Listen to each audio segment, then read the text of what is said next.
Calculate the value of angle x.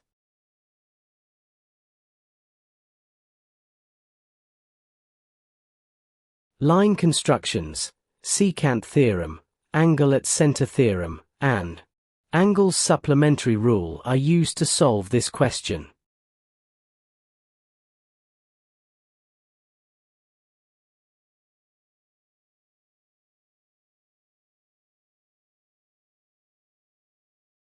Extend the two lines to meet at a label point T.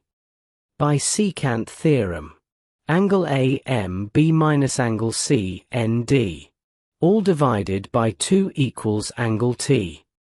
This implies that angle T equals 200 degrees minus 100 degrees, all divided by 2, which equals to 50 degrees.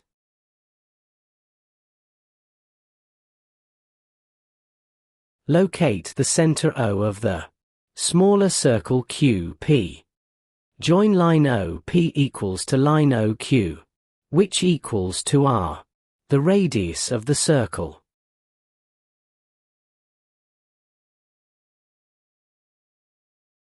Angle POQ equals 2 times x. It is because angle at center is twice that at the circumference of the circle. This implies that the sum of angle T and angle POQ equals 180 degrees. They are supplementary angles. It follows that the sum of 50 degrees and 2 times x equals 180 degrees. Hence, 2 times x equals 180 degrees minus 50 degrees. Divide the equation by 2.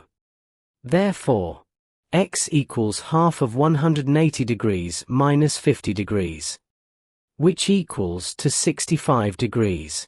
The correct option is C.